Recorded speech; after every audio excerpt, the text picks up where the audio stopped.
గారితోని coordinate చేసుకొని ఇంత పెద్ద దండలో దారంలాగా వ్యవహరించినటువంటి మా అన్న శివశంకర్ అన్న గారికి కూడా ప్రత్యేకంగా ధన్యవాదాలు తెలియజేస్తూ ఉన్నాను. మరి ఇవాళ మేమందరం పదే పదే చెప్పినటువంటి మాట ఒకటే, మీరేదైతే మాట ఇచ్చిండ్రో లోకల్ బాడీ ఎలక్షన్స్కి వెళ్ళే కన్నా ముందు బీసీల రిజర్వేషన్ ఇవ్వకుండా వెళ్ళడానికి లేదు.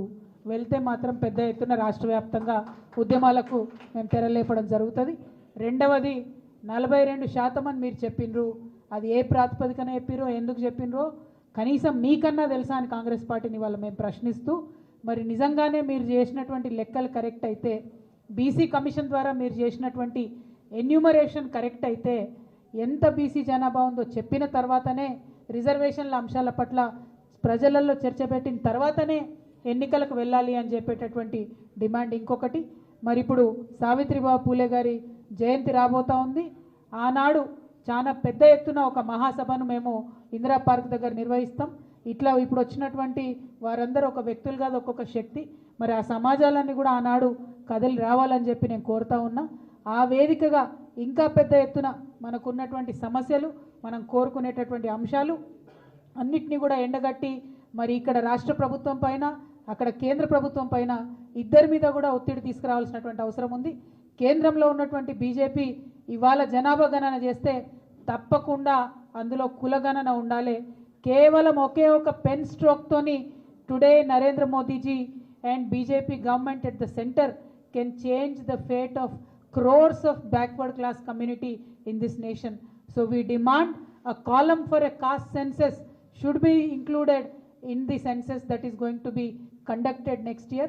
We demand from Telangana, among all these BC communities, we demand that the caste census should be done in this country. That can give us political representation, that can give us jobs, that can give us funds for the upliftment of these BC communities. So that is our fundamental demand. అదేవిధంగా రాష్ట్రంలో మరి ఏదైతే Congress party కామారెడ్డిలో ఇచ్చినటువంటి declaration ఉందో దాన్ని యథాతథంగా అమలు చేయాలని చెప్పి డిమాండ్ చేస్తూ ఉన్నాం. అంతకుముందు ఉన్నటువంటి ప్రభుత్వంలో బీఆర్ఎస్ ప్రభుత్వం చేపట్టిన అనేక కార్యక్రమాలను అర్ధాంతరంగా అర్థం లేకుండా నిలిపివేసినటువంటి పనులన్నీ కూడా సాఫీగా కొనసాగించాలి. అది గౌరవ భవన నిర్మాణాలైనా సరే, అది గొర్రెల పంపకమైనా సరే, నాణ్యమైన చేప పిల్లలేసేదైనా సరే, బీసీ గురుకులాలను మరి చక్కగా నిర్వహించడమైనా సరే, ప్రభుత్వం మారినంత మాత్రాన పథకాలు ఆపితే ఇబ్బంది పడేది ప్రజలు అన్నటువంటి విషయాన్ని ఇప్పుడున్నటువంటి ప్రభుత్వం గుర్తించాలని చెప్పి మరొక మారు డిమాండ్ చేస్తూ మరి పెద్ద ఎత్తున ఇవాళ బీసీలందరూ కూడా కదిలినారు.